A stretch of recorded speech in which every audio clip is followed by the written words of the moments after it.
Okay. Okay, hold on. Special surprise. I've got a guest. Check it out. Now, come on out. Yeah, go ahead. There. Yeah. So we're working on distraction of the hamstring here at the hip. So you got to walk out further because you're not even on freaking camera yet.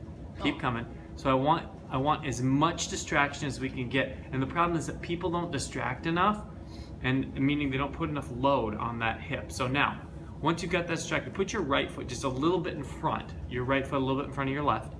A little bit more. Okay, that's perfect. So like she needs specific directions, 6 inches. So that's good, 6 inches. Now put your hands on the ground with your palms down. You're gonna have to bend your knees to get there. So bend your knees, take all the slack out, good job. Now get your back in the flat position or as best you can. Good, now, from that position, here's my question. Can you show me full excursion of your right hamstring by making your quad rigid and tight? Can you, So not quite there, and she's cheated because her hands are coming off the ground, so watch. So now, walk your hands out a little bit more. Walk them out until you can get your palms down. Good job. Now, can you show me full excursion of your hamstring? Like make your quad rigid and tight. Your right quad. Nope, okay, and there she goes. So she's adjusting.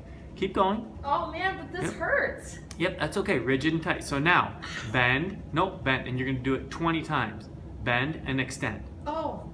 Okay. Good, so you're working on 2 things, the sliding surface of that hamstring. So you're working on creating like a good smooth sliding surface, but you're doing it while the hip is in like that good position, meaning the femur's into the back of the hip. So if I were to take this band off, this would not happen. And you can see what I'm asking for is like mobilizing from a position of restriction. So if I tell her this, if I'm like, hey, your back is rounded, then that's gonna make it even worser. So get your belly in tight, get from in a good position. Yep. How many have you done? Like she's done 5. She's gonna throw up. Okay. Oh, I'm like sweating. So so now stand up from there. Stand up. It's okay. Stand up from there. Keep the distraction. So step out a little bit more. Now, put your feet in the same position. 6 inches in front. Boom, boom. Now get up tall. Squeeze your butt cheek. Lock your right knee out. Lock it out tight. Good. So now, I don't know why I'm over here talking behind the camera.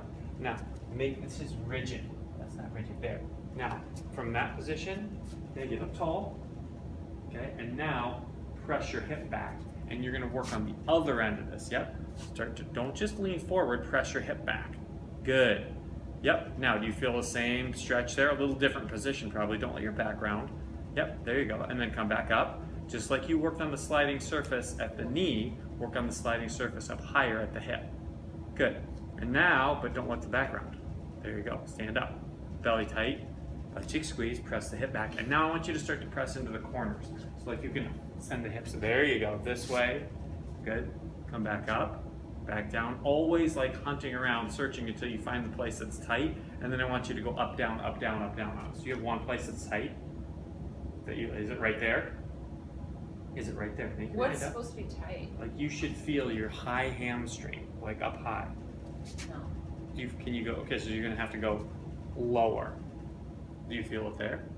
Where do you feel it stretching your hamstring? Do you feel it behind your knee? Yeah. Okay, that's fine, that's fine. So now, then you're there. Yep, so freeze when you feel your stretch, because it's confusing for people. Get yourself in an organized position because you're all rounded. You feel it behind your knee, right? Yes. Like a stretch in your hamstring. Yes. So now what I want you to do is come up with your torso, and tell me when it comes off tension. Now. Okay, go back down, come back up, go back down, come back up. So you see how you're working on the sliding surface just like you were with your knee before when you were bending and extending your knee? Yep. Make sense? Yes.